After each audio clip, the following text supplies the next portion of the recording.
Is equal to 4950 sigma D square Y sigma D X D Y. Sigma D X D Y केवल एक plus का 10 है, बाकी सारे जो वैल्यूज हैं वो माइनस की हैं, तो हम इसको माइनस की वैल्यूज को ऐड कर लेते हैं। 120 plus 75 plus 20 plus 35 plus 80 is equal to minus के 330 और प्लस के 10, तो कुल मिलाकर के इसमें माइनस क्या आ जाएंगे 320 माइनस के 320। तो ये इस तरह से इसकी इक्वेशंस बनी है और अब इसके बाद हमें आगे बढ़ना है और उसी तरह से इन वैल्यूज को अब हम फार्मूले में फिट करेंगे। Karl Pearson's coefficient of correlation किस तरह से फार्मूला फिट होगा वो अब आप देखें। अभी मैंने जो फार्मूला है वो अभी आपको बताया, तो उसी फार्मूले में हम इस वैल्यूज को जो है वो फीड करेंगे।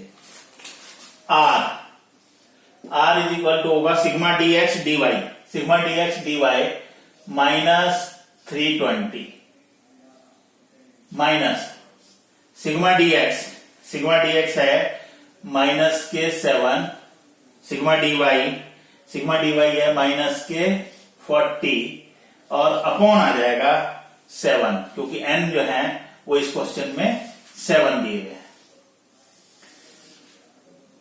Sigma D square X that is 35 minus 7 का whole square upon 7 bracket 1।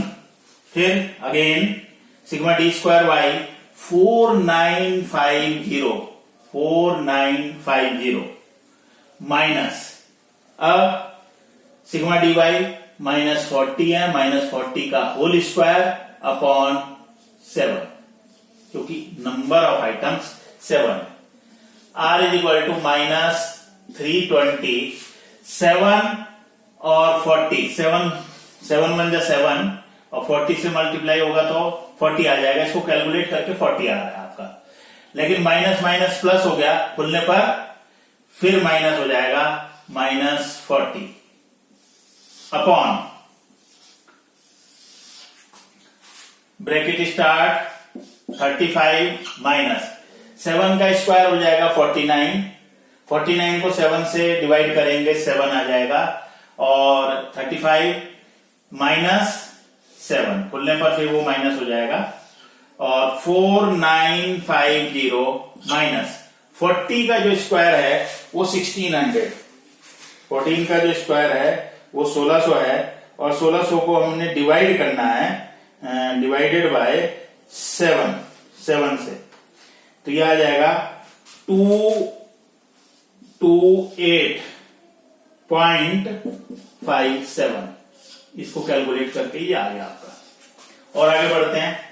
R is equal to हो जाएगा, ये भी माइनस है ये भी माइनस है, तो माइनस के 360 हो गए अपॉन 35 में से अब हम 35 माइनस 7 इज इक्वल टू 28 आ जाएगा, 28 इंटू फिर 4950 माइनस 228.57 इज इक्वल टू 4721.43। ये इसको कैलकुलेट करके आया। फिर और आगे बढ़ते हैं। R is equal to minus 360 upon under root, इनको मल्टीप्लाई कर देते हैं। 4721.43 multiplied with 28 is equal to यह आ जाएगा 132200। इसको मल्टीप्लाई करके आ गया। अब इसका अंडर रूट ले लेते हैं, तो यह आ जाएगा R is equal to minus 360 upon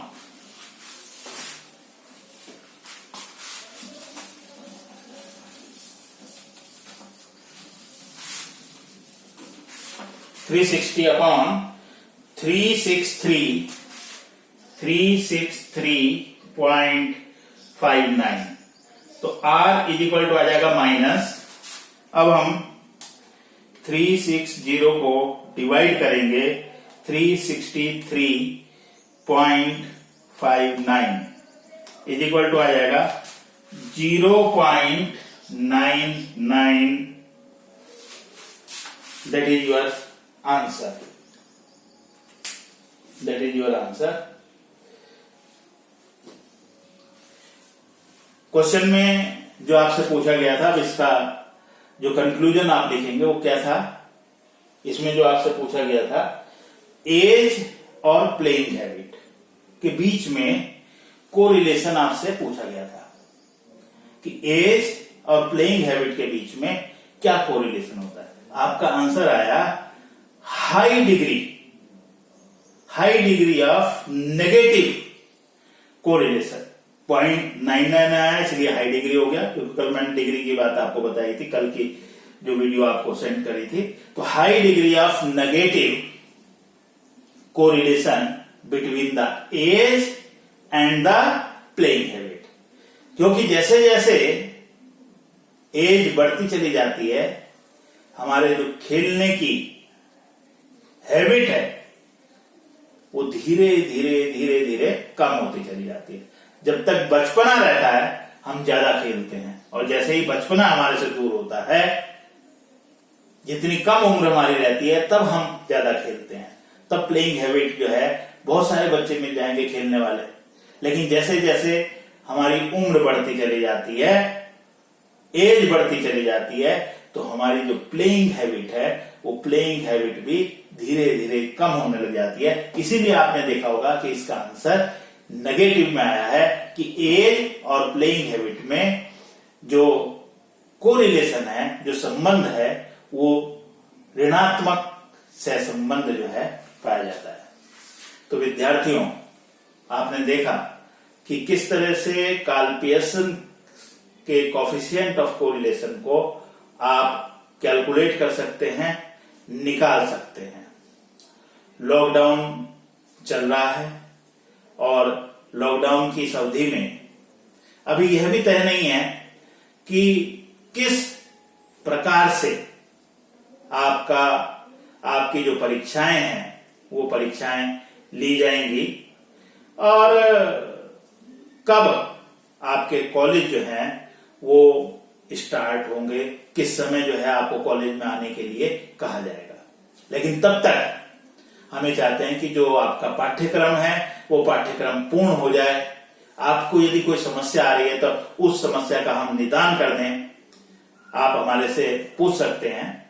इस वीडियो को देखिए, इसके बारे में आप घर में आपकी जो बुक है, पुस्तक है, उस पुस्तक से आप क्वेश्चन निकालने का प्रयास कीजिए। यदि फिर भी किसी को कोई प्रॉब्लम आती है, समस्या आती है, तो वो हमारे से जो है उस समस्या का निदान ले सकता है। लेकिन आपको इस लॉकडाउन पीरियड में घर में रहना है, घर से बाहर नहीं आना है, और जो भी सरकार के द्वारा बताया जा रहा है उन सभी नियमों का पालन आपने पूरी तरह से करना है। अपने हाथों को जब भी आप कहीं जाएं या बाहर से आएं या घर में एक दूसरे के उधर से आएं, तभी आपने साबुन के साथ में अच्छी तरह से 20 सेकंड अपने हाथों को पूरी तरह से साफ कीजिए। दूसरा, एक आरोग्य ऐप सरकार ने बनाई है, उस आरोग्य ऐप को आप जरूर अपने मोबाइल में डाउनलोड कीजिएगा, और उसको डाउनलोड करने के कई फायदे हैं। आपको अगर मान लिया था कि आपके आसपास यदि कोरोना से पीड़ित कोई व्यक्ति है, तो ये आपको तुरंत अलर्ट कर देगा कि आपके आसपास कोरोना से पीड़ित कोई व्यक्ति आ गया है, तो आप सचेत हो जाइए। तो इसलिए इस ऐप को जरूर डाउनलोड कीजिएगा। समय समय पर यह आपको महत्वपूर्ण जानकारी देगा। और इसके साथ साथ इस वीडियो को आप देखें कॉलेज के फेसबुक पेज पर और यूट्यूब चैनल पर। ये वीडियो जो है वो आपको उपलब्ध होगी। और इसके YouTube चैनल को आप सब्सक्राइब कीजिएगा कॉलेज के, और उसके साथ साथ फेसबुक पेज को भी आप लाइक कीजिएगा। उसमें कमेंट डालिए कि किस तरह का आपको ये पेज लगा और किस तरह से आप और क्या चेंजेज उसमें चाहते हैं। जाने से पूर्व, इस वीडियो को समाप्त करने से पूर्व मैं एक असाइनमेंट, एक क्वेश्चन जो है वो आपको देना चाहता हूं कि उस क्वेश्चन को आप करें, और कल जो है फिर उस क्वेश्चन के बारे में हम आपसे बात करेंगे और ये देखेंगे कि कितने स्टूडेंट्स ने उस क्वेश्चन को किया और सही किया। तो मैं यहां उस क्वेश्चन को राइट डाउन कर रहा हूं, जो क्वेश्चन आपने करना है।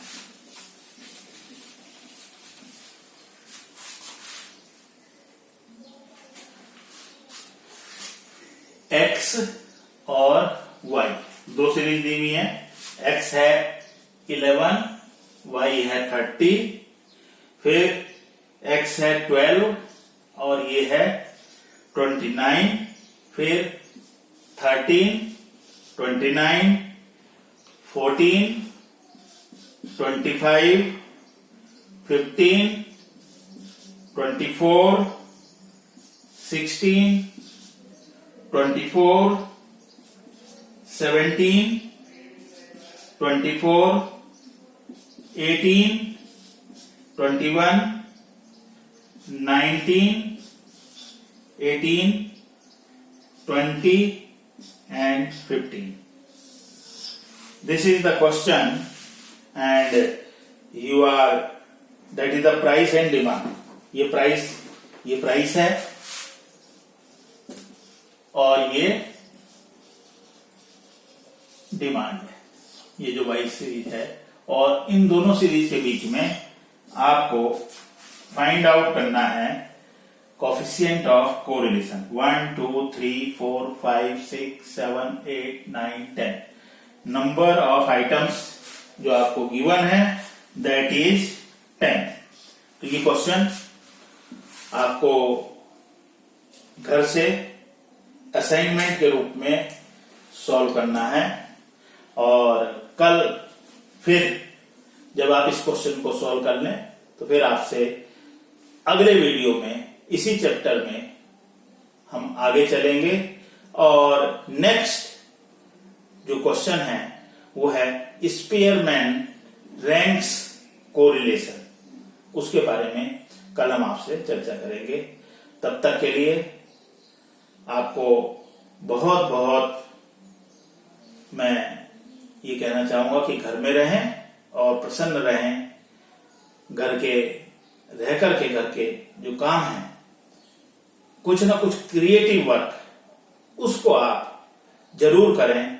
अपने को कहीं ना कहीं बिजी रखें, क्योंकि हमारे में सबसे बड़ी समस्या ये होती है कि हम बोर हो रहे हैं। तो आपको बोर नहीं होना है, आपको अपने को बिजी रखना है। कुछ क्रिएटिव वर्क आप करें। आप पोस्टर मेकिंग के रूप में वर्क कर सकते हैं। कोई गाना गाता है तो अपना अच्छी तरह से उस गाने को रिकॉर्ड कर सकता है।